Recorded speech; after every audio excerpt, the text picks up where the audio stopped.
मुझे तो लगता था उस दिन के बाद कुछ तो सुधार आएगा। तुमसे तो अब कुछ भी छुपा हुआ नहीं है तनु। देखा था ना उस दिन कैसे मेरा फ़ोन भी रिसीव नहीं कर रहे थे, ना दरवाज़ा खोल रहे थे। मुझे तो घबराहट हो रही थी कि कहीं कुछ हो ना गया हो इनको। वो तो अच्छा हुआ तुम लोग घर पर ही थे, वरना 2 घंटे में कहाँ जाकर इंतज़ार करती थी कि कब ये गेट खोले और कब मैं घर के अंदर जाऊँ। दरवाजा तो तब तक ना खुलता जब तक भाई साहब का नशा ना उतर जाता। वो तो कारपेंटर आ गया दरवाजा तोड़ने को, वरना पता नहीं तुम्हें और कितना वेट करना पड़ेगा। और दरवाजा क्यों नहीं खुला? क्योंकि भाई साहब नशे में धुत पड़े हुए थे। वो खाने में मिक्स करने वाली दवाई ट्राई करूँ क्या? मैंने सुना है उससे कोई फायदा नहीं होता। जब मेडिसिन का असर खत्म होता है तब शराबी और शराब पीने लग जाता है। सिचुएशन वर्स्ट होती जा रही है Tanu, and it's affecting his health, my health, our marriage, our work. समझ नहीं आता। तुम्हें एक बार अपने साइकोलॉजिस्ट से बात करके देखनी चाहिए, शायद वो कोई तुम्हारी हेल्प करे। अच्छा ठीक है, मैं भी चलती हूँ।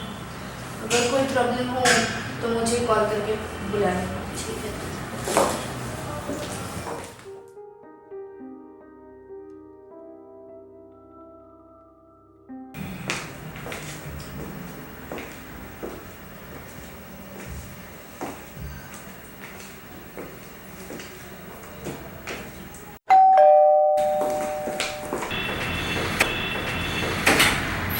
निशांत, कैसे हुआ ये सब? निशांत ने मुझे फोन किया था कि उसका एक्सीडेंट हो गया है और पुलिस ने उसे पकड़ लिया है।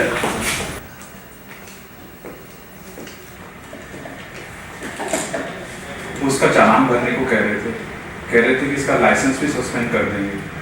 मैंने इसका चालान भरा और कैसे भी करके मैंने मामले को शांत किया।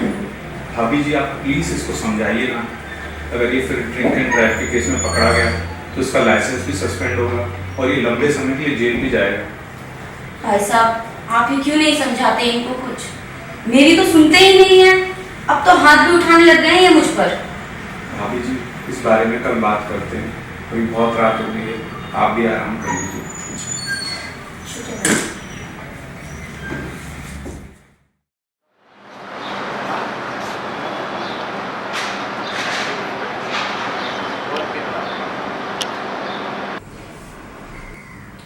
इनके एडिक्शन की वजह से मुझे नींद नहीं आती। I feel depressed and lost all the time.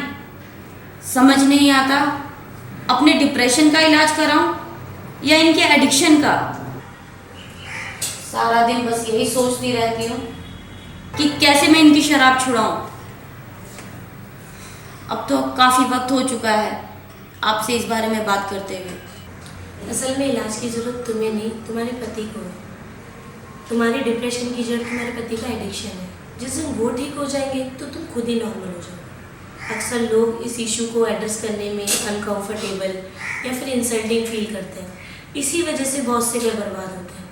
मुझे बहुत खुशी है कि तुम निशांत को इस दलदल से बाहर निकालना चाहते हो। प्लीज़ बताइए डॉक्टर, कोई टेस्ट, कोई दवा, कुछ तो इलाज होगा। There is no test to identify this disease.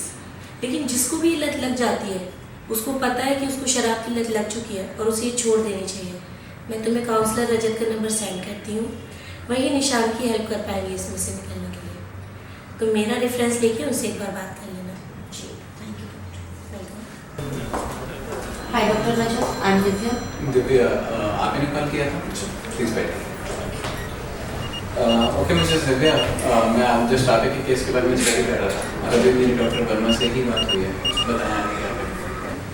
इसलिए मैं आपके पास आई हूँ। I need your help doctor. और अब तो उनकी ये दशा हो चुकी है कि वो शराब के बिना एक पल भी नहीं रह पा रहे। मिसेस दिव्या, कोई भी शराबी शराब पीने से पहले ये नहीं जानता कि वो आगे चल के एक शराबी बनेगा। उसकी बॉडी में धीरे धीरे बदलाव आने शुरू हो जाते हैं जो कि उसे खुद भी नहीं पता होता है। जब इंसान पहली बार शराब पीता है तो उसके दिमाग में अल्कोहल के रिसेप्टर्स पैदा होते हैं। अब ये रिसेप्टर्स की संख्या हर बार शराब पीने के साथ धीरे धीरे बढ़ती हुई चली जाती है। तो शराबी को हर वक्त, हर पल, हर घड़ी, हर हालात में शराब चाहिए। डॉक्टर, ये रोज़ कहते हैं कि आज छोड़ दूंगा। 5 साल हो गए हैं इसी उम्मीद में कि वो आज कभी ना कभी आएगा।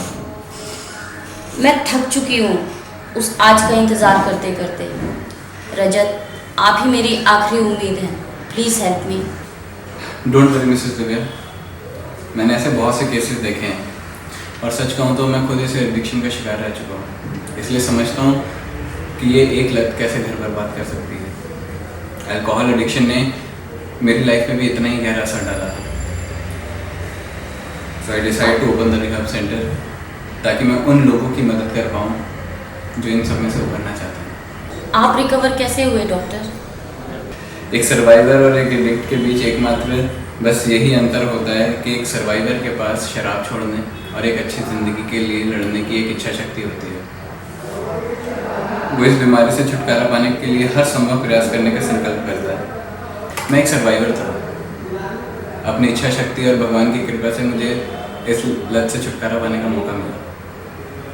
ना उस वक्त मेरे पास कोई मंजिल थी, ना कोई रास्ता था। आपकी बातें सुनकर मुझे कुछ उम्मीद लगी है। मुझे क्या करना होगा?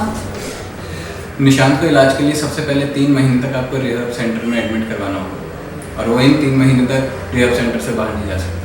वो 3 महीने तक बाहर क्यों नहीं जा सकते? क्योंकि ट्रीटमेंट का प्रोसेस शराब ना मिल पाने की बेचैनी को बढ़ा देगा और अगर फिर उसे यहाँ से बाहर जाने का मौका मिला तो हमारी सारी कोशिशें, सारे ट्रीटमेंट, सारी मेडिकेशन पे पानी पड़ जाएगा। वो हर तरीके से शराब पीने की कोशिश करेगा और ये मार्केट में बहुत इजीली अवेलेबल भी है। हाँ, हमारे देश में वीड इलीगल है पर अल्कोहल लीगल, और ये हर जगह इजीली अवेलेबल है। तब भी जब ये किडनी, लीवर, यहाँ तक कि इंसान के सोचने समझने की शक्ति तक छीन लेता है। इसलिए सबसे पहले शराब तक पहुँचने के हर रास्ते को बंद करना होगा, जो निशांत के 3 महीने रिहैब सेंटर में रहने से ही हो सकता है और ये इस बीमारी का एकमात्र समाधान है। शराब पीने के बाद इनका बिहेवियर बिल्कुल चेंज हो जाता है। हाँ, वो होगा, क्योंकि एक ऐसा रोग है जो आपको इतना स्वार्थी बना देता है कि आपको अपनी मचाई हुई तबाही तक नहीं दिखाई देती। आप इतने स्वार्थी बन जाते हैं कि आपने अपने साथ साथ अपने परिवार की ज़िंदगी खराब कर दी, आपको वो तक नहीं देती। ठीक है, मैं कल जाकर इनसे बात करती हूँ। चलिए, प्लीज, थैंक यू।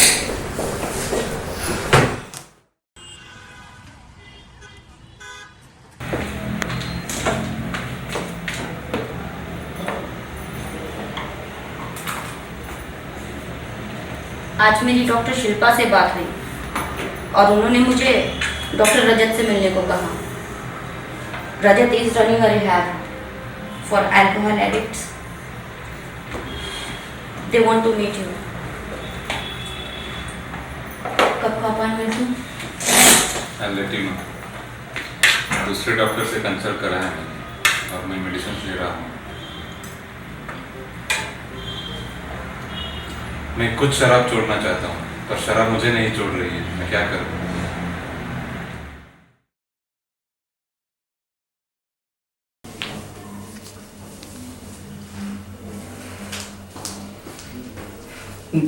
दिव्या, एक बुरी खबर है। मेरे क्लिनिक में पेशेंट है जो काफ़ी दिनों से एडमिट है और मुझे आज ही पता चला कि वो निशांत है, तुम्हारा ex husband. He is diagnosed with the advance level of cancer. मुझे नहीं लगता वो ज़्यादा दिन जिंदा रह पाएगा। अगर तुम चाहो तो उससे मिल सकती हो, वो क्लिनिक में ही है।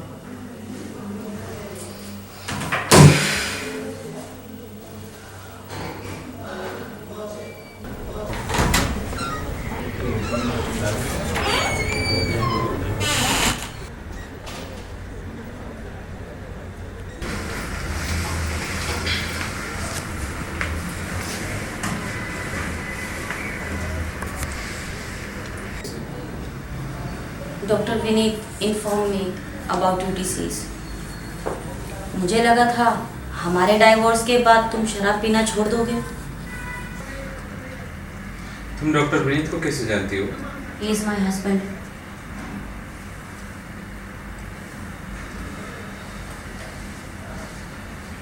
सी, तुम मेरी लाइफ में ना होते हुए भी मेरा लाइफ का सेवियर प्ले कर रही हो। And your husband is helping me to fight this demon called cancer. मैंने तुम्हारा साथ देने की बहुत कोशिश की, पर तुमने ही कभी एक भी कदम आगे नहीं बढ़ाया। मुझे पता है, I know it's too late to ask for an apology, लेकिन अपने आखिरी दिनों में कोई अगर आखिरी ख्वाहिश है तो वो यही है कि तुम मुझे माफ़ कर दो। मैं तुम्हें बहुत दुख दिया है, and I thank you for whatever you have done for me. मैं तुम्हें कब का माफ़ कर चुकी हूँ निशांत, पर मैंने ना कभी तुम्हारी उम्मीद छोड़ी ना इंतज़ार। तुम नहीं आए और आज मिले तो ऐसे। भगवान से बस यही प्रार्थना करती हूँ कि तुम जल्दी से ठीक हो जाओ।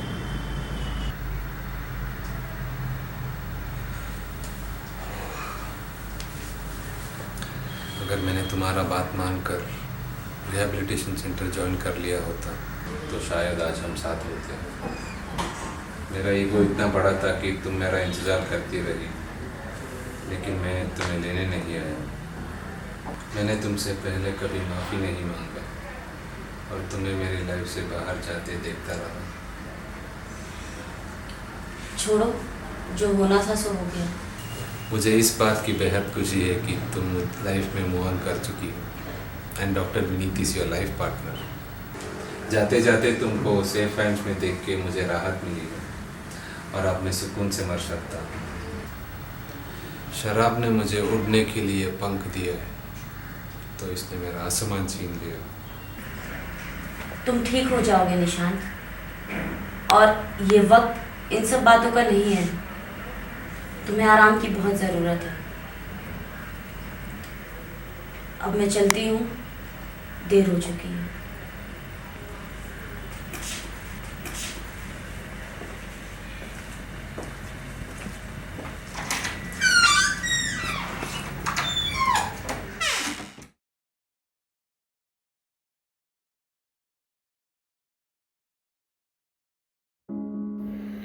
दिव्या, समझ नहीं आ रहा इस खत की शुरुआत कहाँ से करूँ, क्या कहूँ। जब मेरे पास वक्त था तब कुछ कह नहीं पाया, और आज जब मेरे पास वक्त बचा ही नहीं तो कहने को बहुत कुछ है। जैसे जैसे ज़िंदगी के आखिरी पल पास आ रहे हैं, मेरे दिल में तुमसे जुड़ी हुई मीठी यादों का तूफान बढ़ता चला जा रहा है। तुम्हारा मेरे साथ, मेरे आसपास होने में एक सुकून था। चोट मुझे लगती थी और दर्द तुम्हें होता था। कैसे मेरे बिना बोले तुम मेरे सारे दर्द, मेरी सारी तकलीफ समझ जाती थी और बिना किसी शिकायत के अपनी सारी जिम्मेदारियां निभाती थी। तुमने हर कदम पर मुझे संभाला, समझाया, मेरी बातों, मेरी आदतों को झेला, मेरी गलतियों को माफ़ करती रही। पर मैंने तुम्हें कभी समझने की कोशिश भी नहीं की। और आज जब मुझे उन गलतियों का एहसास है तो उन्हें सुधारने के लिए मेरे पास वक्त ही नहीं बचा। जो बातें कहने की मैं कभी हिम्मत नहीं कर पाया, वो इस लेटर में लिखता हुआ जा रहा हूँ। और अब शायद जब तक तुमको ये लेटर मिलेगा, मैं इस दुनिया से जा चुका हूँगा। उस दिन तुम्हारे हाथों में चूड़ियाँ देखी, माथे पर सिंदूर देखा, बिल्कुल वैसे ही खूबसूरत लग रही थी जैसे हमारी शादी के वक्त। तुम्हारी स्माइल, तुम्हारी बातें, तुम्हारी प्रेजेंस ऐसे ही मैजिकल थी जैसे पहले हुआ करती थी। बस यही मांगा कि उस वक्त ये वक्त यहीं थम जाए, सब कुछ वापस पहले जैसा हो जाए। फिर जैसे किसी ने नींद से जगा दिया और बोला कि वक्त तो वही था, लेकिन तुमने बीवी की जगह शराब को दे दी। प्यार से शादी तक का सफ़र आसान नहीं होता, और मुझे इस बात का अफसोस है कि मैंने खुद अपने हाथों से अपनी शादीशुदा ज़िंदगी को बर्बाद कर दिया। प्यार किया, शादी भी कर ली, पर निभा नहीं पाया। मैं एक अच्छा हस्बैंड और तुम्हारा सबसे अच्छा दोस्त बनना चाहता था। मैं तुम्हें दुनिया की हर खुशी देना चाहता था, पर पर हमारा रिश्ता धीरे धीरे ख़त्म होने लगा और मैं इसे सींच भी नहीं पाया। हमारे रास्ते अलग होने लगे। खैर, पर मैं हमसे जुड़ी हमारी खूबसूरत यादों को अपने साथ लिए जा रहा हूँ। कम ही सही, लेकिन कितनी कीमती थी ये समझते समझते दुनिया से जाने का वक्त आ गया है। वो कहते हैं ना, जो इंसान वक्त की कदर नहीं करता, वक्त उसकी कदर नहीं करता। खैर, आई प्रॉमिस, अब हम जब भी मिलेंगे तुम मुझे बिल्कुल वैसा ही देखोगी जैसा तुम चाहती थी। तुमसे बहुत दूर जाने का वक्त आ गया है दिव्या, इसलिए अपनी ज़िंदगी की तरह इस लेटर को भी यहाँ ख़त्म किए जा रहा हूँ। अपना ख्याल रखना और हमेशा खुश रहना। निशांत।